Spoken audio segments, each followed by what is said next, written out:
Hello दोस्तों, welcome back to my own CFO X file matter. आज आप देख रहे हो part 2 of a special series on retirement planning, जिसमें हम बात कर रहे थे risk profiling and asset allocation के बारे में।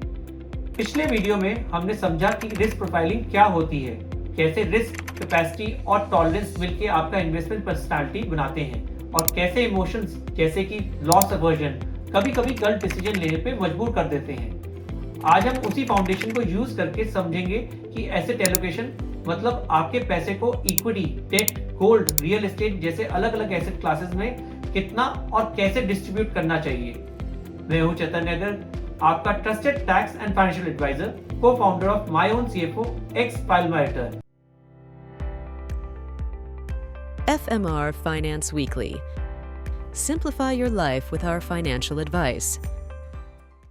तो चलिए शुरू करते हैं। जानते हैं व्हाई एसेट एलोकेशन मैटर्स। इसे एक सिंपल एनालॉजी के साथ समझते हैं। क्रिकेट टीम में सिर्फ बैट्समैन होते तो क्या टीम इंडिया जीत पाती, या सिर्फ बॉलर्स होते तो क्या काम बन पाता?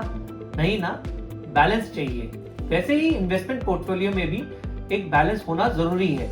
अगर आप सिर्फ इक्विटी में हो और मार्केट क्रैश कर जाए तो शॉर्ट टर्म गोल रिस्क में पड़ जाते हैं, और सिर्फ एफडी में हो तो इन्फ्लेशन आपके रिटर्न्स को खा जाती है।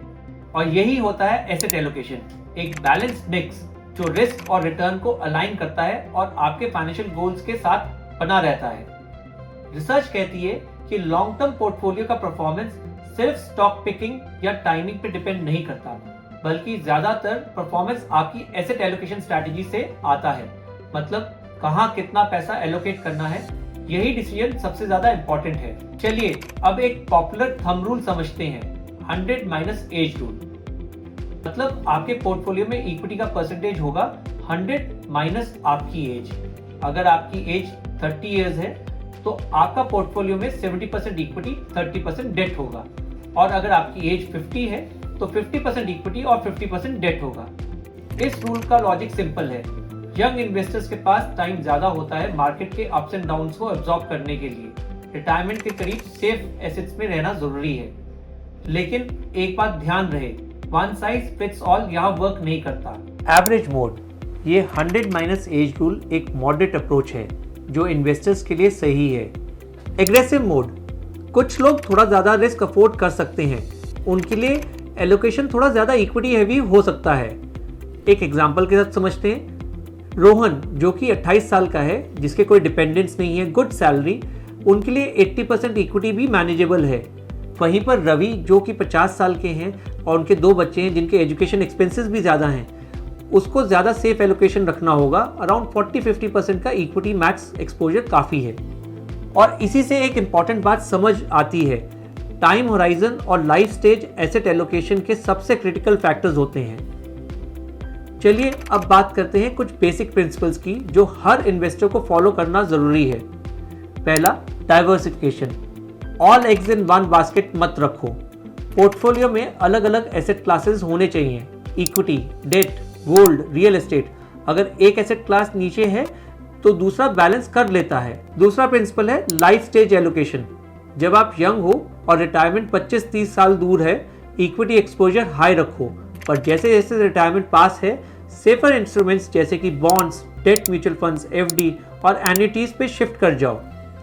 दूसरा, SIPs and rupee cost averaging. Market हमेशा ऊपर नीचे होता रहता है, लेकिन अगर आप सिस्टमैटिक इन्वेस्टमेंट्स करते हो तो कभी ज्यादा यूनिट सस्ते में मिल जाते हैं या कभी कम यूनिट्स महंगे में मिलते हैं। ये एक प्रूवन डिसिप्लिन है। नेक्स्ट है periodic review and rebalancing. Market भी चेंज होता है और आपकी लाइफ भी। शादी, बच्चे, रिटायरमेंट, गोल्स, जॉब चेंज, सबका इम्पैक्ट होता है पोर्टफोलियो पे। हर 1-2 साल में रिव्यू करना जरूरी है अपने एसेट एलोकेशन को, और उसके साथ साथ में रीबैलेंसिंग भी बहुत जरूरी है। इसे आपको एक एग्जांपल के साथ समझाता हूँ। एक 45 ईयर ओल्ड का आदमी जो हर 2 साल में अपना पोर्टफोलियो को रिव्यू करता है, धीरे धीरे वो अपना इक्विटी एक्सपोजर को रिड्यूस करके डेट का बैलेंस बढ़ाता है जैसे जैसे उसकी रिटायरमेंट पास आती है। ये एक स्मार्ट प्लानिंग की स्ट्रैटेजी है। दोस्तों, अब आती है एक बहुत ही क्रिटिकल बात, लास्ट माइल प्रोटेक्शन। सोचो, रिटायरमेंट के 1 साल पहले आपके पोर्टफोलियो का 70% इक्विटी में है और मार्केट क्रैश कर गया, क्या होगा? आपके 20 से 25 साल की प्लानिंग खतरे में आ जाएगी। इसीलिए पीरियोडिक रिव्यू और ग्रेजुअल रीबैलेंसिंग जरूरी है। 10 इयर्स बिफोर रिटायरमेंट आप स्टिल 50 से 60% इक्विटी एक्सपोजर अफोर्ड कर सकते हो। 5 साल बिफोर रिटायरमेंट आपको अपना इक्विटी एक्सपोजर को रिड्यूस करना चाहिए, जो कि 30 से 40% तक ले आना चाहिए।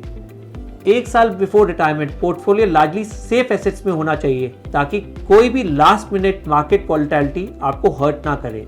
पीरियोडिक रिव्यू एक तरह का सीट बेल्ट है जो आपको क्रैश के टाइम पे बचा लेता है। आपको मार्केट के मूड स्विंग्स के भरोसे नहीं रहना पड़ता। तो दोस्तों, पार्ट 1 में हमने देखा कि रिस्क प्रोफाइलिंग क्या होती है, रिस्क कैपेसिटी और टॉलरेंस कैसे डिसाइड करता है आपकी इन्वेस्टमेंट पर्सनालिटी को, और कैसे इमोशंस गलत डिसीजंस करवा देते हैं। और पार्ट 2 में एसेट एलोकेशन कैसे आपको एक बैलेंस पोर्टफोलियो बनाता है, 100 - एज रूल क्या है, aggressive versus moderate mode, diversification, SIPs और पीरियोडिक रिव्यू की इंपॉर्टेंस। इन दोनों कॉन्सेप्ट्स को मिलाकर ही बनती है एक स्ट्रॉन्ग और सस्टेनेबल रिटायरमेंट प्लानिंग स्ट्रैटेजी। और अगर आपको लगता है ये सब कॉम्प्लिकेटेड है तो वरी मत करो, माय ओन CFO एक्स पाइलमा रिटर्न आपके लिए सब सिंप्लीफाई करता है, चाहे आप बिगनर हो या सीजन्ड इन्वेस्टर।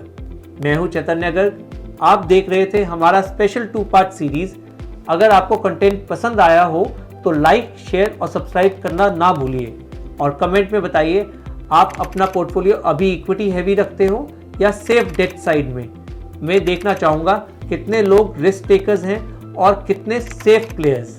मिलते हैं अगले इंटरेस्टिंग टॉपिक के साथ। Till then, invest smart, plan smart. FMR Finance Weekly. Simplify your life with our financial advice.